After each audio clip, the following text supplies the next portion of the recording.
des maths avec Ina et Ruben. Salut les amis, aujourd'hui Anne-Claire, elle va nous parler de la proportionnalité entre deux grandeurs différentes.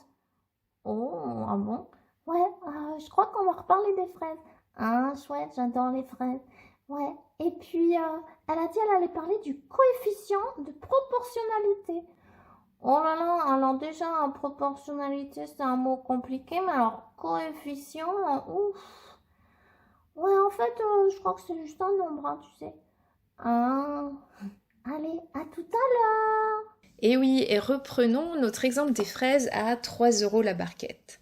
En utilisant le modèle du rectangle vu dans la saison 3, nous pouvons représenter le prix total payé par l'aire d'un rectangle en fonction du nombre de barquettes, qui est donc une des dimensions du rectangle, tandis que l'autre est toujours la même pour tous les rectangles, c'est le 3 € par barquette.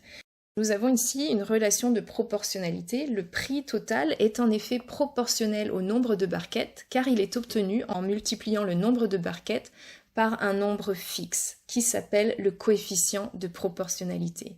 Ce coefficient de proportionnalité est évidemment donné par le prix total divisé par le nombre de barquettes. Nous pouvons donc construire une double droite graduée où tous les couples de valeurs, nombre de barquettes et prix total, sont alignés verticalement, comme nous l'avons vu dans l'épisode précédent. Et nous voyons ici, en effet, que 3 sur 1 égale 6 sur 2 égale 9 sur 3, etc. égale 3. Ce 3 € par barquette est alors le nombre sur la droite du haut qui est en face du 1 sur la droite du bas. Cela veut dire combien coûte une barquette. Ce sont des euros divisés par des barquettes. Notons aussi que toute relation de proportionnalité va dans les deux sens, c'est-à-dire qu'ici, le nombre de barquettes est proportionnel au prix total payé. On va donc s'intéresser ici au rapport nombre de barquettes divisé par le prix. Donc une barquette divisée par 3 €, deux barquettes divisées par 6 €, etc. Ce qui me donne un tiers. Et ce 1 tiers, c'est en effet le nombre qui est sur la droite du bas, aligné verticalement avec le 1 sur la droite du haut, donc avec le 1 €.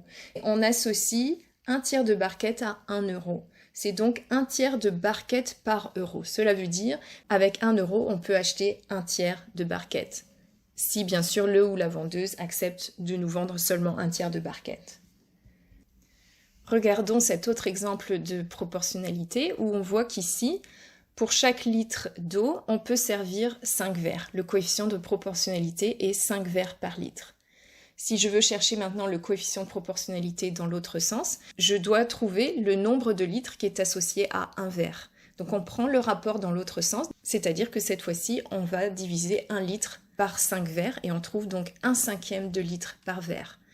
Ce coefficient de proportionnalité correspond à la contenance d'un verre qui est 1/5 de litre, c'est-à-dire 100 centilitres divisé par 5 égale 20 centilitres. Oh bah ouais Nina, t'avais raison, hein. C'est pas très dur en fait, le coefficient de proportionnalité. C'est un mot compliqué, mais en fait, c'est juste le nombre là qui multiplie de l'un à l'autre, quoi, en fait, d'une des droites à l'autre.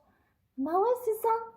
Et puis c'est marrant, hein, parce que ça se retourne, moi j'aime bien ça. Par exemple, tu peux dire, je compte une grosse pizza pour 4 personnes, et qu'est-ce que ça veut dire? Ça veut dire que chaque personne, elle va manger un quart de pizza.